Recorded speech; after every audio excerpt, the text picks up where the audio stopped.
Coach, I feel like we've done this before, but just explain to me how, as guys continue to go down, facing insurmountable deficits, that this group just finds a way.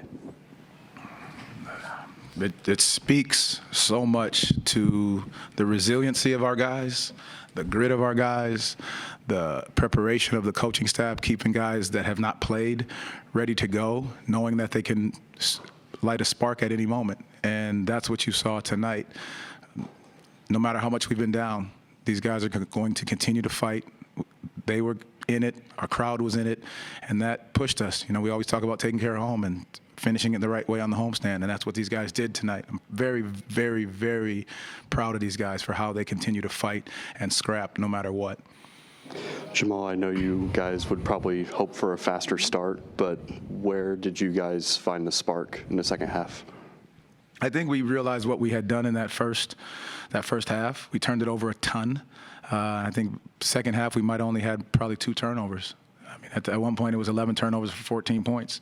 And so that was when we were down 18 at the half. So I think us being able to take care of the basketball, get shots at the right time, and just never stopping, knowing we had to play faster because of how they were playing, how they were pressuring. And give our coaches so much credit. They had a great communication at halftime of what we needed to do, how we had to go about doing it, and just staying in the course. You mentioned it a little bit ago about how guys who aren't getting a lot of playing time have had to step up in this one, whether it's, you know, Cole not playing the first half, coming in for Jalen, whether it's Caleb coming off the bench and giving you some key minutes. What does it say about them and obviously this team that they can fill in and that everyone's been able to fill in over these last few weeks? It says that we are enough and we have enough, no matter who's on the floor. We know how we're going to defend. We know how we're going to communicate. We know how we're going to keep fighting. So when you step on the floor and you play for the Orlando Magic, this is how you're going to play.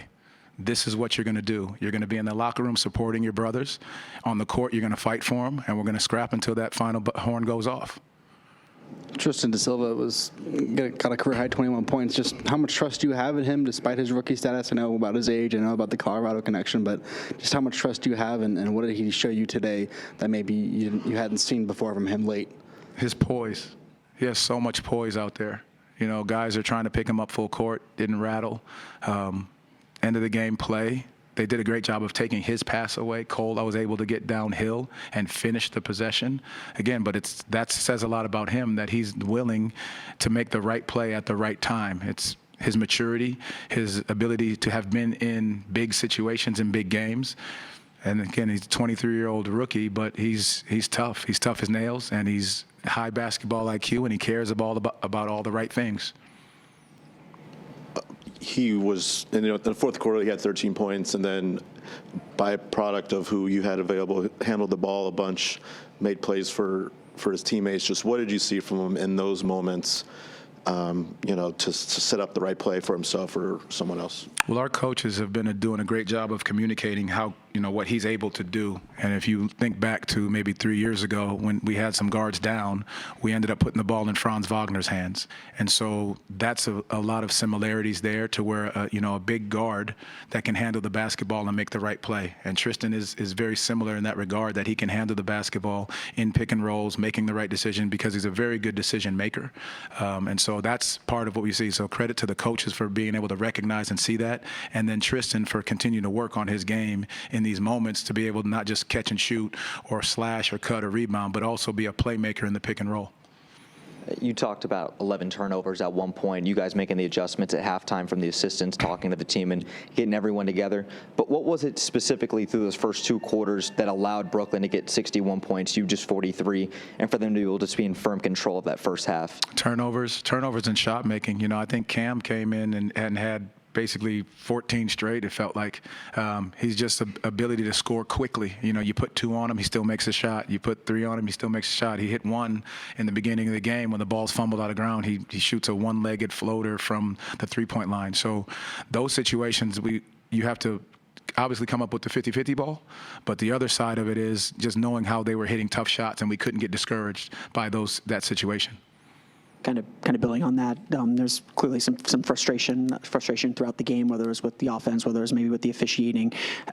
How did you guys overcome that and kind of find that poise again when maybe that could have been something that derailed you throughout the second half? Well, I think you have to reflect a little bit in those moments about what we've been through the past couple games and how we could have let the emotions of the game, whether that's officiating, whether that's calls, whether that's shots going in or not, you have to reflect back. And we said it to them in one of the moments within the game, like, we've been here before, understand what it is when you walk out there. Can we use that passion and that intensity and that energy to bring us together?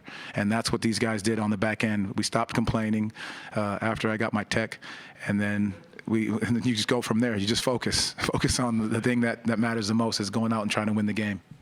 You talked about using past experiences during the first Miami game of this homestand. You guys talked about wanting to get it down to 12 when you guys made that comeback. You guys are down 12 maybe 4.5 minutes ago. I think it was 97-85 with that timeout.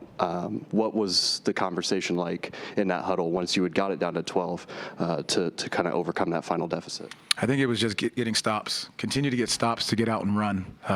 We were more talking about how we could get a flow into the game so they couldn't pick us up and grab and hold the way in which they were.